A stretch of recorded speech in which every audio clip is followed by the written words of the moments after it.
Okay, hello everyone. We are using the book, sorry, How to Meditate this week, or excuse me, this month on Mind Oasis.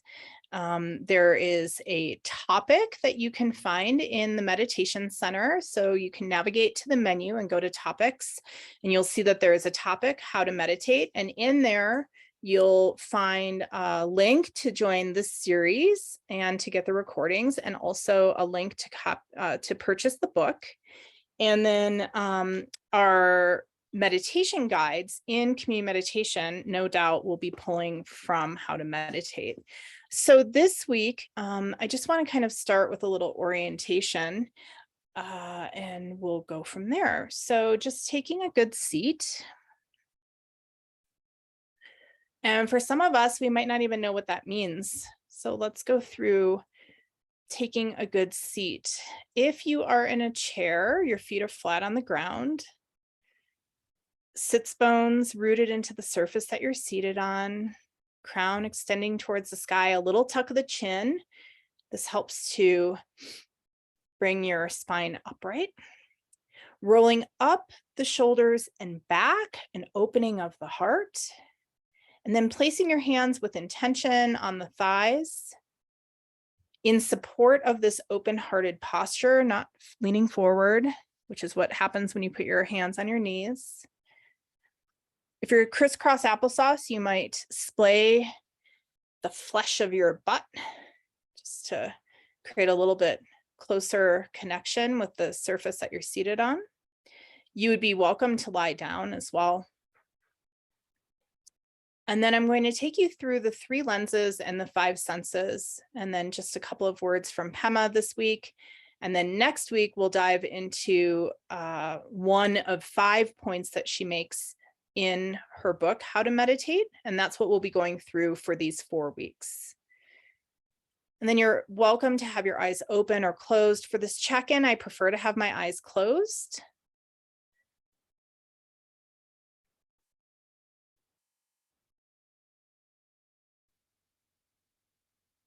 And then taking 3 full satisfying breaths here, in through the nose.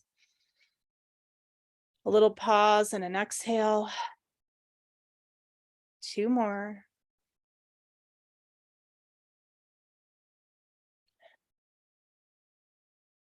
One more.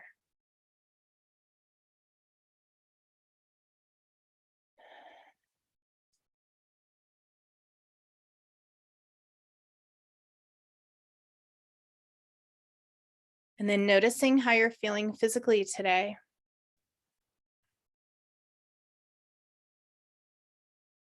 There's no trying to change it, just a noticing.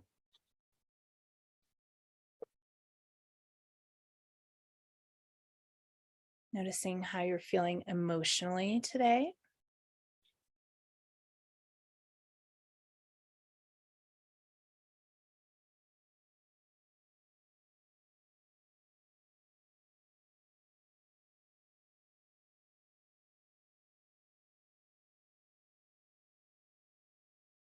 And then taking a peek at the state or the quality of your mind. Is it vast and open, spaced out or shut down, or something else?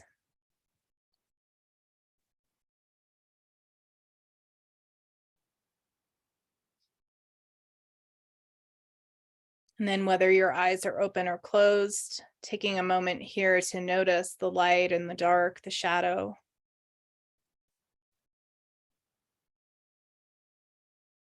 Moving down to your sense of smell, noticing any scent in your room.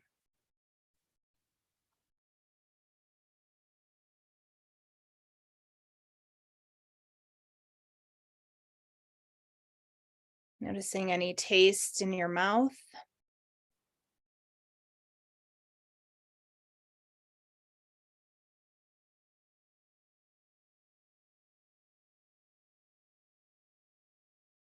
And then allowing your attention to move out and find the furthest away sound that you can connect with. And this morning, imagining using that sound to create a circle around you, as if you're in the middle of a snow globe.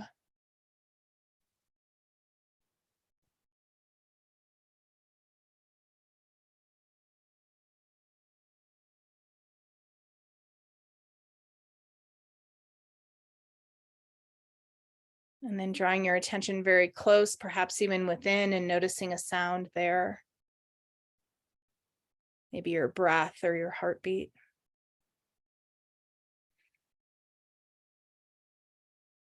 And then finally, noticing the air on your skin. So feeling this blanket of air all around you.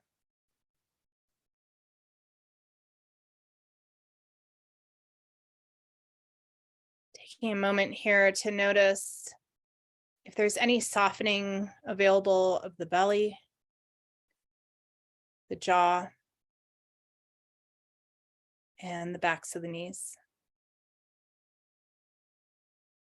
And for 1 minute exactly, staying very still,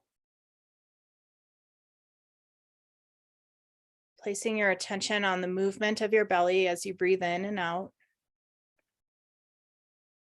and remaining right there in your mind. Place your attention there wholeheartedly just for 1 minute, getting very still and quiet.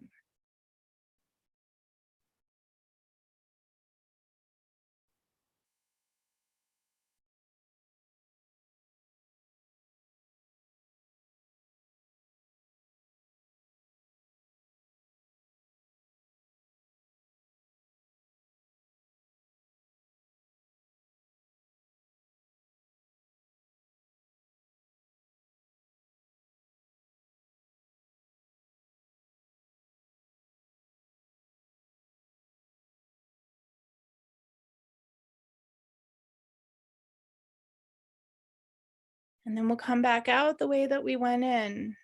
So feeling the air on your skin, noticing any leftover taste in your mouth, scent in your room, opening the eyes, noticing your surroundings, noticing the sound, the furthest away sound, noticing the sensation of your sits bones on the surface that you're seated on, the sensation of your hands on your thighs, and then beginning to wiggle fingers and toes and coming into your space. So I think the reason that I love this book so much is that, it's marked up. I don't know if you can see that, but it's one of the only books that I have notes all over the place. Pema Chodron really teaches you in a profound way how to meditate. In our meditation immersion, to be honest with you, we don't use this book a lot. We use it as the basis, but then we actually use the Mind Illuminated, which is a method that I think is more accessible, a little bit more scientific. So I'm able to really teach step by step by step how to meditate. But I think that in terms of the underlying foundation of meditation, this book is the bomb. So Pema says, first and foremost, that the mind is very wild. And I think we could all agree on that. The human experience is full of unpredictability and paradox, joys and sorrows, successes and failures. We can't escape any of these experiences in the vast terrain of our existence. So one of the misnomers I think many of us have when we come to meditation is that somehow it's going to fix our problems. And what meditation allows us to do in reality is not to fix anything, but to help with our relationship to everything that happens. So perhaps not getting so high when things are really wonderful, knowing that they will change. And then perhaps not getting so low when things are difficult because we know they will change. And it is working with change that I'd posit is the power of meditation. The problem, I think, is that most of us come to meditation and we don't really know what we're doing. We do a few different things. We go to a guided meditation, which is great, right? It helps us to move our mind and keep our attention. It helps with some of the frustration and boredom, et cetera, that happens in a meditation practice. But it doesn't really teach us powerfully how we can work with our mind. So our meditation becomes compartmentalized to the time that we're on the cushion, even if you're in a seat. That's just, a metaphor. A powerful practice comes out into the world with you, so that when you're driving, when you're interacting with a coworker, whether you're at the grocery store, whether you are at a funeral or you are at a birth of a baby, your practice is there with you. And that requires really a teacher to teach you how to meditate. So these 4 weeks, I'll give you a little glimpse, but if you want and you're ready for a practice that is at your fingertips for your life, then I would encourage you to come to the Meditation Immersion. We offer this once a year. It starts this weekend. You can learn more about it at mindoasis.org and going to, there's a little tab at the top. Strongly encourage you to join. It's 3 months, once a week, it's $1,000, and you will have a powerful, powerful practice at the end of those weekly sessions. So Pema goes on to say that meditation teaches us how to relate to life directly so that we can truly experience the present moment free from conceptual overlay. So that's why we go through the 3 lenses. How am I feeling physically today? How am I feeling emotionally? What is the state of my mind? This is just a noticing of your experience as a human in this moment. And then further using the 5 senses, which is how our conscious mind relates to life, is through the 5 senses. So there's a reason there is a reason we use these check-ins at Mind Oasis. They're powerful. They're how you experience your life anyway. Now you're taking the observer and noticing how these things are appearing in your life in the present moment. That's all meditation really is. It's an observation of how your life is appearing in this moment. That's it. So what are the sensations in my field of vision, in my sense of smell, in my taste buds? Using sound to create what I call sort of a snow globe of experience. This is your field of awareness. And then finally, what's the air on your skin feel like? By the way, that can be very grounding. So if you're ever kind of in the throes of life, noticing these 5 senses can bring you back to reality, the present moment. Use those, they're powerful. Pema goes on to say the root of suffering is mind, our minds, and the root of happiness is our mind. So we have to learn how to work with our mind if we want to be happy. And I think all beings really want to be happy. It doesn't mean that things don't suck sometimes. That would be spiritual bypassing.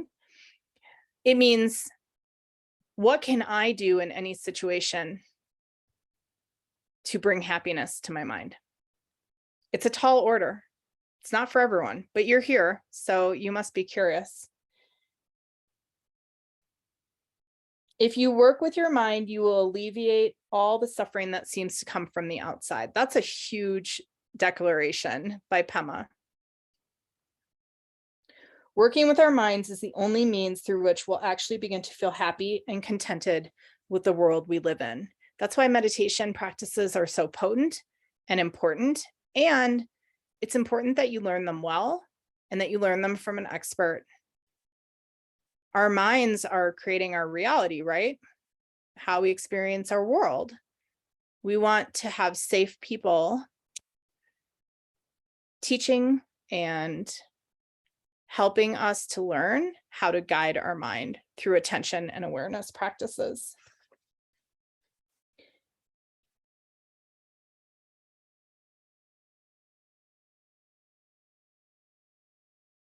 Even the most advanced meditator has moods. The quality of energy moving through people, the heavier, more oppressive energies that we call depression or fear or anxiety, these kinds of mood energies run through all beings, just as the weather changes from day to day. The question becomes, how do we work with these shifting energies?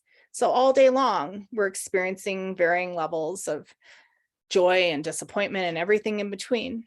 How are we actively working with these energies? the energy of life, the life experience. And that's where learning really how to meditate can help us to interact with our family members in a way that's powerful, at work, out and about in the world, where we're helpful people. I think Mr. Rogers talks about the helpers. How can we become a helper? For some of us, myself including, it doesn't necessarily come naturally, but we can learn how, and it's a powerful way of being in the world. So finally, Pema says, we do not meditate in order to be comfortable. In other words, we don't meditate in order to always, all the time, feel good. I imagine shockwaves are passing through you as you read this, because so many people come to meditation to simply feel better. However, the purpose of meditation is not to feel bad, you'll be glad to know. Rather, meditation gives us the opportunity to have an open, compassionate attentiveness to whatever is going on. The meditative space is like the big sky, spacious, vast enough to accommodate anything that arises. So how do we do that? A couple of things. One, come to community meditation. So there's a subscription, there's a free trial. We offer it 4 times a day with amazing guides. Come to group meditation and begin to work with your mind through the powerful methods that we offer on Mind Oasis. Come to these classes once a week throughout the month of September. Use those opportunities to gain a consistent meditation practice. And if you've been practicing or you're meditation curious, or you're just ready to take a deep dive, come to the Meditation Immersion. You will learn from the ground up over those 12 weeks how you can have a powerful practice that you can practice on your own, that you can practice in the grocery store, that you can practice with your kids. No matter what's going on, you will have a practice. And if you're not quite there yet, no big deal. Come to community meditation. Start to work with your mind being guided. It's powerful, it's potent. And the way that we guide on Mind Oasis, your practice will blossom. You'll get to know other people. You kind of have to just do it. But in order for it to not be frustrating or boring, you have to do it well. And that's what we offer. So pick up the book, How to Meditate, start coming to community meditation, consider coming to the Meditation Immersion if you're ready. No matter what, just start to practice, but practice with others, practice in a guided situation so that you're doing it powerfully and well. All right, I'll see you next week. We're going to go through 5 different qualities of your life that meditation will impact in a powerful way.